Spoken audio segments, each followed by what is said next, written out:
and they come unstuck. Lady, running down to the... All the time. I don't plan on living in the UK forever. Obviously I was born here, got my education here, so I'll pay tax here. But as soon as I've got enough money to move and live somewhere else, I probably won't ever come back.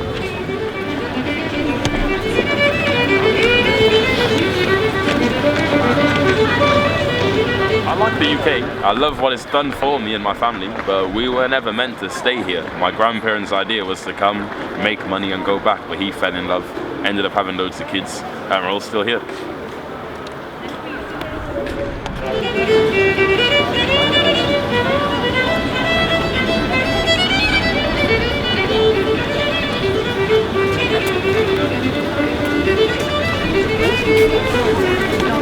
Yeah, you know, and then he was waiting for the cold.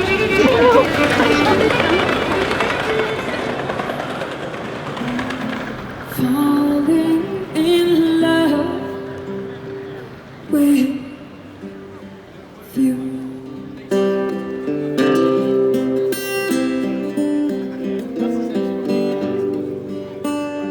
I wake up, smoke a cigarette that isn't entirely legal, have breakfast, come to town, play guitar until I've got enough money for lunch, have lunch, carry on playing guitar till around 5 PM when people finish work. It's usually when you make the most money. Then I'll walk around then, see all the homeless people, give them a bit of money if I've got enough, and then go home and have dinner. And then do the same thing again tomorrow. It's every day.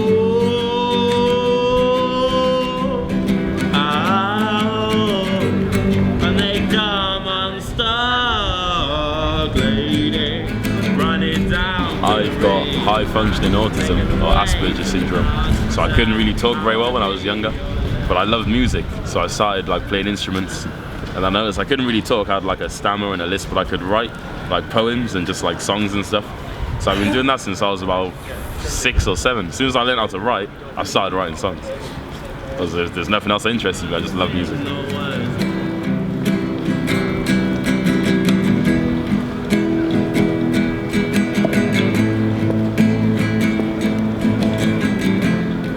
My first song I ever heard was Gorillaz, Clint Eastwood.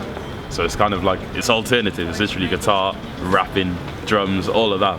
So my music influence was weird from the get-go then. I listened to the music my brothers and sisters listened to, so Tupac, Beyonce, TLC back then, all R&B, rap, everything. Like I love every genre. But the one I perform the most, I guess it's technically folk, because it's like storytelling with guitar.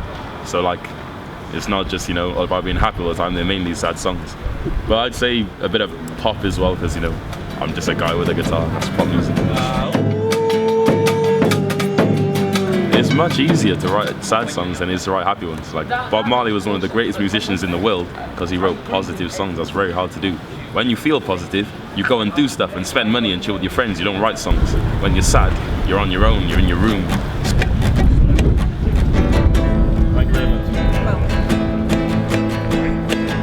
My dad wasn't around, so I was just me and my mum. My mum was an alcoholic and, you know, she drank all the time.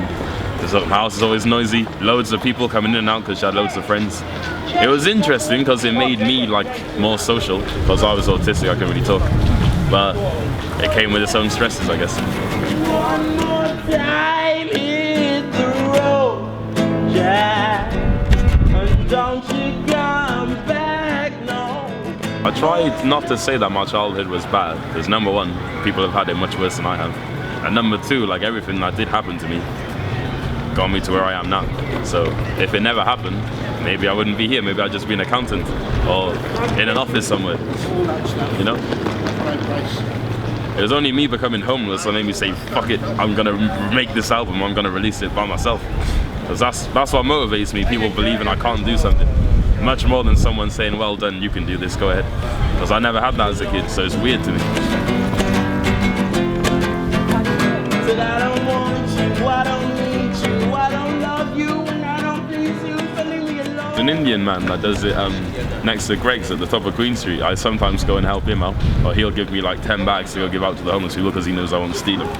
And like, yeah, it's just nice, man. There's a lot of people that do care, you know. Cardiff's probably the best city to be homeless in. You've got Wi-Fi everywhere, you've got those free phones that you can use. And starting conversations, oh my friends, I tell I will get shouted at if I don't shout out the charity organisation I'm a part of. It's called The Take Back. It's run by my manager, Bianca Ali.